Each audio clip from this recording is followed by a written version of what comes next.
आपण पाहत आहात स्वराज्य न्यूज. सत्य हेच जे तुमच्या समोर.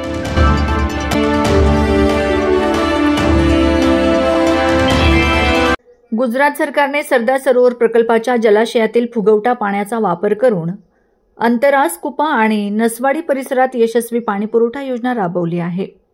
ही योजना पाहण्यासाठी माजी जिल्हा परिषद सदस्य किरसिंग वसावे यांनी प्रत्यक्ष भेट दिली. या भेटीनंतर त्यांनी सांगितले की सातपुड्यातील दुर्गम भागात अशाच प्रकारची योजना महाराष्ट्र शासनाने राबवावी. नंदुरबार जिल्ह्यातील डोंगराळ भागातील अनेक पाडे आणि वस्त्यांमध्ये आजही पाण्याची टंचाई जाणवते. जर सरदार सरोवर प्रकल्पाच्या महाराष्ट्र वाट्यातील जलाशयातून अशीच योजना राबवली तर दुर्गम भागातील पिण्याच्या पाण्याचा प्रश्न सुटू शकेल. गुजरातचा अंतरास कुपा पॅटर्न अत्यंत यशस्वी असून तो सातपुड्यात लागू केल्यास गावोगाव नळ योजनेतून पाणी मिळू शकेल. या दिशेने शासनाने सकारात्मक पाऊल उचलावे अशी मागणी किरसिंग वसावे यांनी केली आहे. बोअरवेलमधून उडाले 100 फूट उंचीचे फवारे, कोठली कुकावल दरम्यान घटना. नंदुरबार जिल्ह्यातील शहादा शिरपूर राज्य मार्गालगत एका शेतात बोअरवेलचे काम सुरू असताना सुमारे 410 फुटांवर पाणी लागले.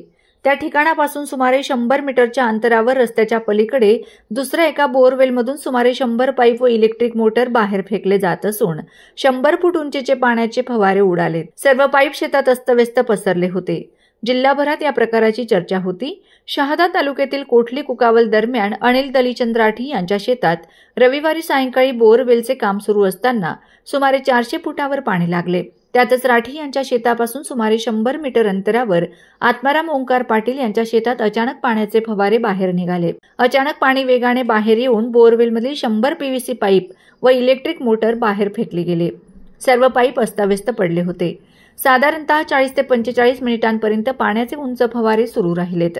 आत्माराम पाटील यांच्या शेतातील बोअरवेलमधून पीव्हीसी पाईप व इलेक्ट्रिक मोटर सुमारे 80 किलोमीटर वेगाने बाहेर फेकले गेले. हवा ज्या दिशेला गेली त्या दिशेला पाईप फेकले गेले.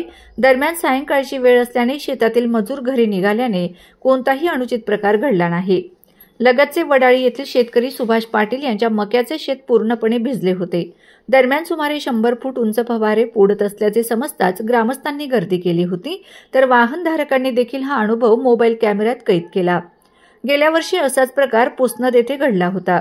अचानक बोअरवेलमधून इलेक्ट्रिक मोटर व पीव्हीसी पाईप 60 ते 70च्या स्पीडने बाहेर फेकले गेले. पाईप अस्ताव्यस्त व झाडावर लटकत होती. बघता बघता 100 पाईप बाहेर निघाल्यानंतर त्याच बोअरवेलमधून पाण्याचा सुमारे 100 फूट उंच फवारा बाहेर आला. याबाबत गावात समजताच शेतात मोठी गर्दी झाली. लगतच्या शेतात बोअरवेलचे काम सुरू असल्याने त्या बोअरवेलच्या प्रेशरमुळे सदर घटना घडल्याचा अंदाज व्यक्त होत आहे. आत्माराम पाटील शेतकरी कोठली गावालगत शेतात बोअरवेलमधून अचानक पाण्याचे फवारे सुरू झाले.